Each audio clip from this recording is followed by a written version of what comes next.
Suatu hari, saat kota Madinah sedang dalam suasana aman dan tenang, terlihat dari tepat ketinggian di pinggir kota, debu tebal yang mengepul ke udara. Debu itu semakin meninggi, bergumpal-gumpal hingga hampir menutupi angkasa.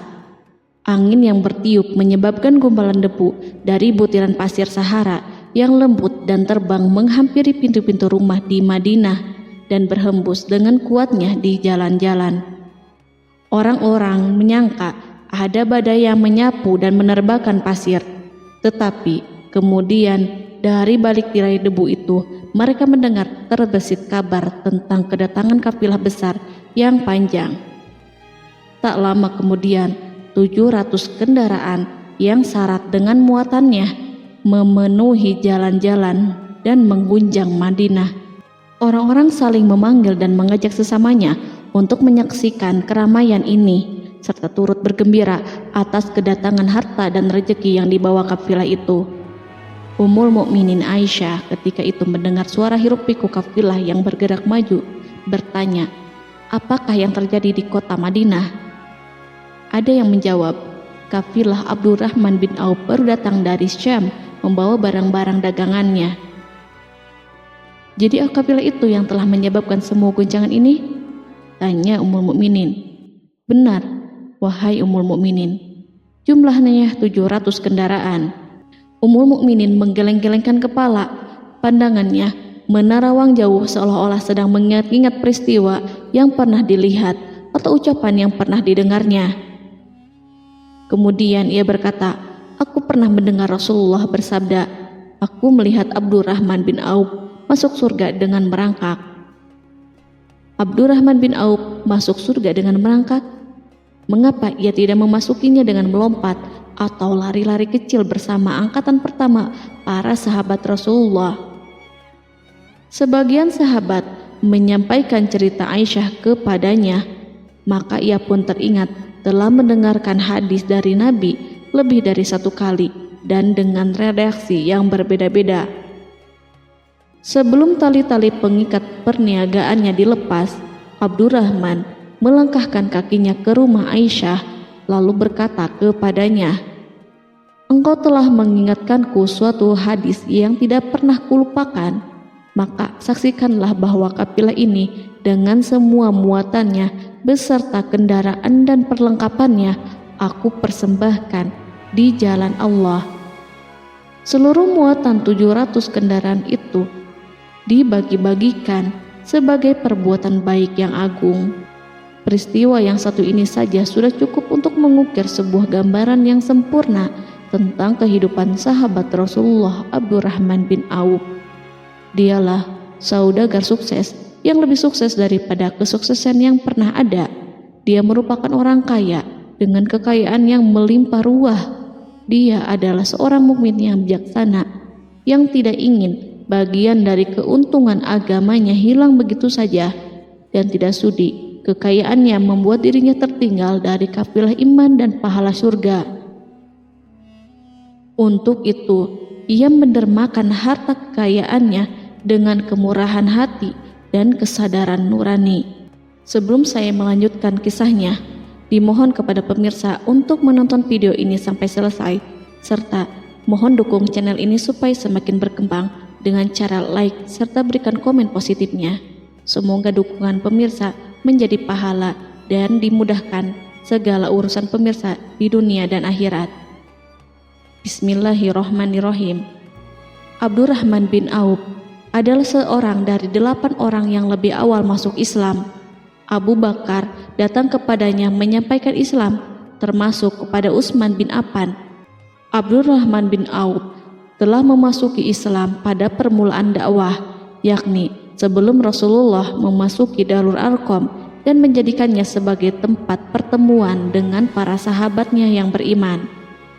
Tidak ada persoalan yang tertutup bagi mereka dan tiada keraguan yang menjadi penghalang. Bahkan mereka segera bersama Abu Bakar As-Siddiq menemui Rasulullah untuk menyatakan baiat dan memikul bendera Islam. Sejak menganut Islam sampai berpulang ke rahmatullah dalam usia 75 tahun, ia selalu menjadi teladan yang cemerlang sebagai seorang mukmin yang besar. Hal ini menyebabkan Nabi memasukkannya dalam 10 orang yang telah diberi kabar gembira sebagai ahli surga. Umar mengangkatnya sebagai anggota majelis syuro yang terdiri dari 6 orang yang merupakan calon khalifah yang akan dipilihnya sebagai penggantinya.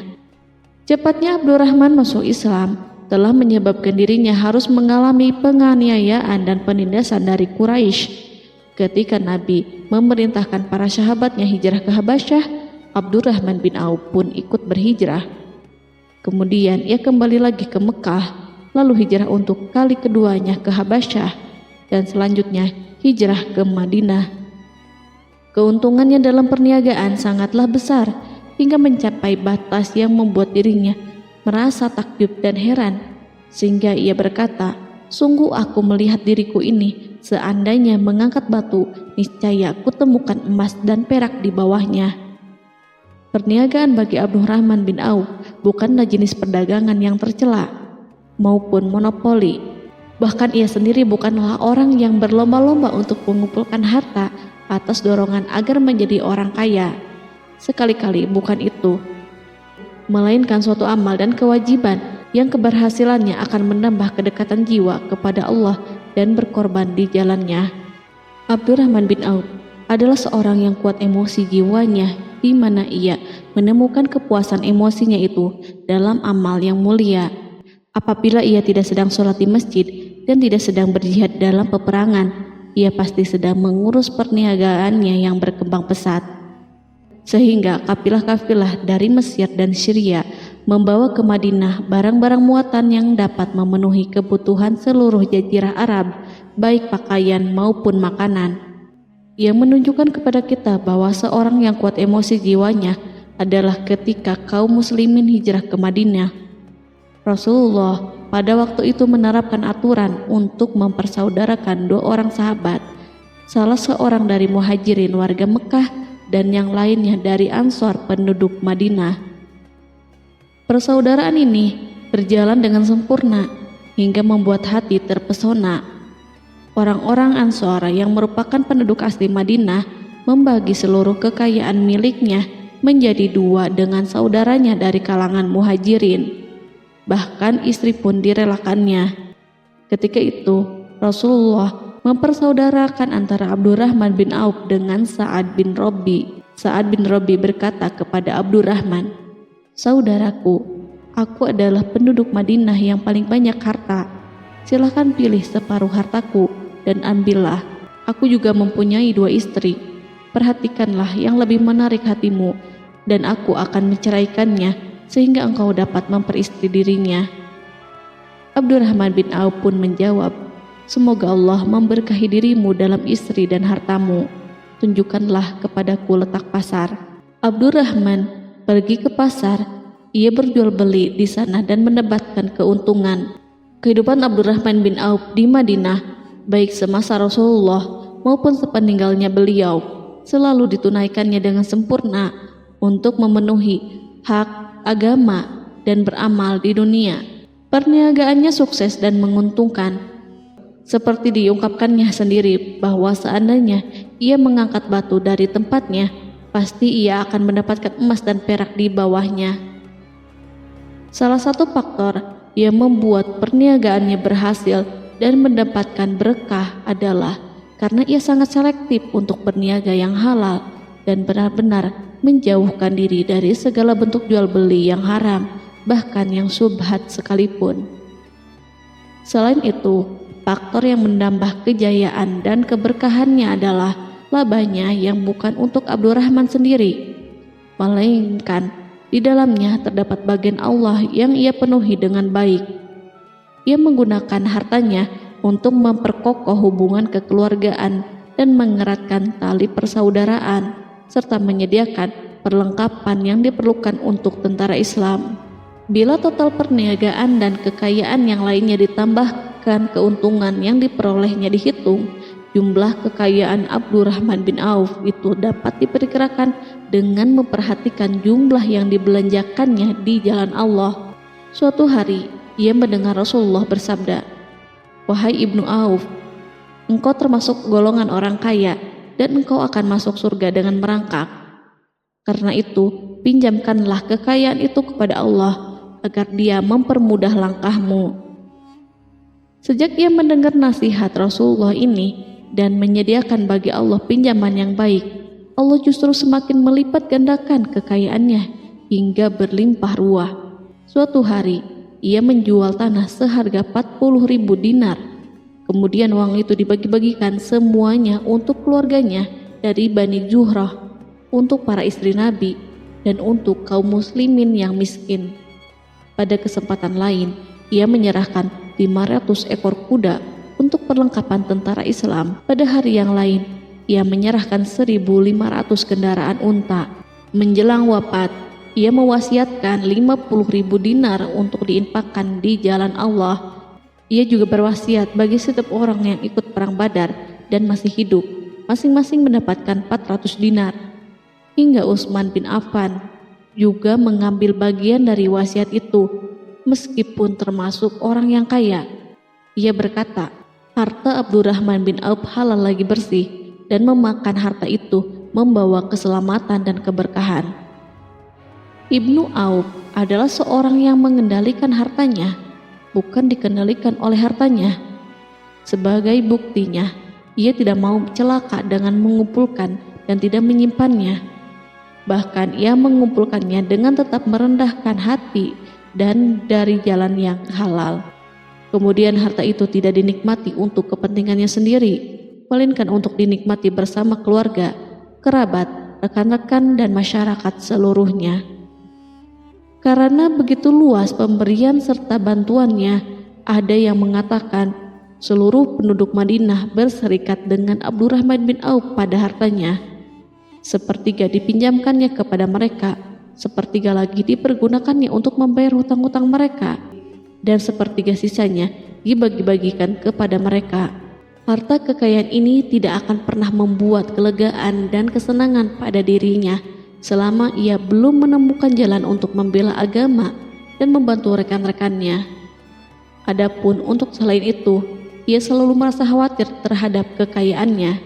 Pada suatu hari, dihidangkan kepadanya makanan untuk berbuka karena waktu itu sedang berpuasa. Ketika pandangannya tertuju pada hidangan tersebut, selera makannya pun bangkit. Namun, ia justru menangis sambil berkata, "Mus'hab bin Umair telah gugur sebagai syahid dan ia jauh lebih baik daripada aku. Ia hanya mendapat kafan sehelai kain yang jika ditutupkan ke kepalanya, maka kelihatan kakinya, dan jika ditutupkan ke kedua kakinya, terbukalah kepalanya. Demikian pula Hamzah yang jauh lebih baik daripada aku. Ia pun gugur sebagai syahid, dan saat akan dikuburkan hanya mendapatkan sehelai selendang. Dunia ini telah dihamparkan kepada kami seluas-luasnya, dan hasil sebanyak-banyaknya telah diberikan kepada kami. Sungguh kami khawatir bila pahala kebaikan kami telah disegerakan balasannya di dunia." Pada peristiwa lain, sebagian sahabat berkumpul bersamanya menghadapi jamuan makan di rumahnya. Tak lama setelah makanan diletakkan di hadapan mereka, Abdurrahman menangis sehingga rekan-rekannya bertanya, "Apa yang membuatmu menangis, wahai Abu Muhammad?" Ia pun menjawab, "Rasulullah telah wafat, dan semasa hidup beliau beserta keluarganya tidak pernah merasakan kenyang makan roti gandum. Apa harapan kita apabila dipanjangkan usia tetapi tidak menambah kebaikan bagi kita?" Demikianlah, kekayaan yang melimpah itu sedikit pun tidak membangkitkan kesombongan dan takabur dalam dirinya. Bahkan orang-orang mengatakan tentang dirinya, seandainya seorang asing yang belum pernah mengenalnya kebetulan melihatnya sedang duduk bersama budak-budaknya, niscaya ia tidak bisa membedakan di antara mereka. Tetapi bila orang asing itu mengenal satu saja sisi jihad Ibnu Auf dan ujian yang dihadapinya, ia pasti langsung mengetahui siapa dia. Misalnya, ia mengetahui bahwa di badannya terdapat 20 bekas luka di perang Uhud, dan bahwa salah satu dari bekas luka itu meninggalkan cacat pincang yang tidak sembuh-sembuh pada salah satu kakinya. Contoh lain, beberapa gigi serinya rontok di perang Uhud yang menyebabkan kecedalan yang jelas pada ucapannya. Saat orang asing itu tahu salah satu sisi ini, ia pasti menyadari bahwa laki-laki yang berperawakan tinggi dengan wajah berseri, kulit halus, pincang, cedal sebagai tanda jasa dari perang Uhud, itulah orang yang bernama Abdurrahman bin Auf. Semoga Allah ridho kepadanya. Kita sudah terbiasa memperhatikan tabiat manusia, bahwa harta kekayaan itu biasanya menyebabkan seseorang suka berkuasa. Artinya, orang-orang kaya selalu gandrung untuk memiliki pengaruh guna melindungi kekayaan mereka dan melipat gandakan pengaruh itu. Selain untuk memuaskan nafsu demi kebanggaan dan kepuasan pribadi, semua ini merupakan sifat yang biasa dibangkitkan oleh kekayaan. Tetapi bila kita melihat Abdurrahman bin Auf dengan segala kekayaannya yang melimpah, menemukan manusia ajaib yang sanggup menguasai watak dasar manusia dalam bidang ini dan melangkahinya ke puncak ketinggian yang istimewa. Peristiwa itu terjadi ketika Umar bin Khattab hendak berpisah dengan rohnya yang suci dan memilih 6 orang di antara mereka, para sahabat Rasulullah, agar memilih salah seorang di antara mereka untuk menjadi khalifah yang baru. Pada waktu itu, semua jari menunjuk kepada Ibnu Auf. Bahkan sebagian sahabat telah menegaskan bahwa dialah yang berhak menjadi khalifah di antara 6 orang itu. Namun, ia menjawab, "Demi Allah, seandainya diambilkan pisau lalu ditaruh ke atas leherku, kemudian kalian menusukkannya sampai tembus, itu lebih baik aku sukai daripada menerima jabatan tersebut." Demikian, saat awal 6 orang terpilih itu mengadakan pertemuan untuk memilih salah seorang di antara mereka untuk menjadi khalifah yang akan menggantikan Al-Faruq, Umar bin Khattab, Abdurrahman telah menyatakan kepada mereka bahwa ia telah melepaskan haknya yang dilimpahkan Umar kepadanya sebagai salah seorang dari 6 calon yang akan dipilih menjadi khalifah. Dengan demikian, kewajiban mereka untuk melakukan pemilihan itu terbatas di antara mereka yang berlima saja. Sikat juhudnya terhadap jabatan dan pangkat ini dengan cepat telah menempatkan dirinya sebagai hakim di antara 5 orang tokoh terkemuka itu. Mereka menerima dengan senang hati agar Abdurrahman bin Auf menetapkan pilihan kepada khalifah itu terhadap salah seorang di antara mereka berlima.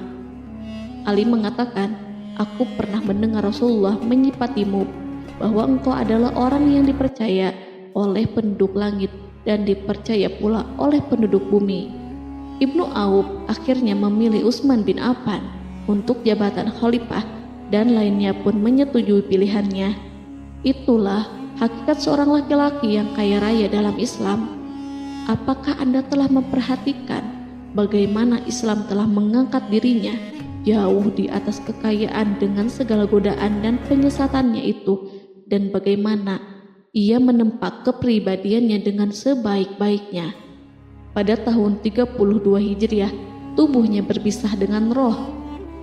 Ummul Mukminin Aisyah memberinya kemuliaan khusus yang tidak diberikan kepada orang lain dengan memberikan usulan kepadanya ketika ia masih terbaring di ranjang menuju kematian agar bersedia dikuburkan di pekarangan rumahnya berdekatan dengan Rasulullah, Abu Bakar, dan Umar.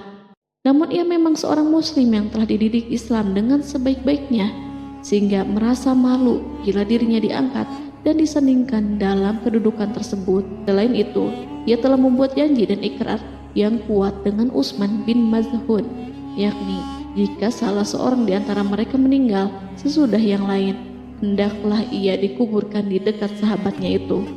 Saat rohnya bersiap-siap memulai perjalanan yang baru, air matanya meleleh, sedangkan lidahnya bergerak-gerak mengucapkan kata-kata, "Aku khawatir dipisahkan dari sahabat-sahabatku karena kekayaanku yang melimpah ruah." Namun, ketenangan dari Allah segera menyelimutinya. Lalu senyuman tipis menghiasi wajahnya disebabkan sukacita yang memberi cahaya dan kebahagiaan yang menenteramkan jiwa. Ia memasang telinganya untuk menangkap sesuatu, seolah-olah ada suara yang lembut merdu yang datang mendekat. Ia sedang mengenang kebenaran sabda Rasulullah yang pernah beliau ucapkan, Abdurrahman bin Auf di dalam surga. Ia barangkali juga sedang mendengarkan janji Allah dalam kitabnya. Orang yang menginfakkan hartanya di jalan Allah, kemudian tidak mengiringi apa yang diinfakkan itu dengan menyebut-nyebut dan menyakiti perasaan penerima, maka memperoleh pahala di sisi Rabb mereka. Tidak ada rasa takut pada mereka dan mereka tidak bersedih hati. Quran Surat Al-Baqarah ayat 262.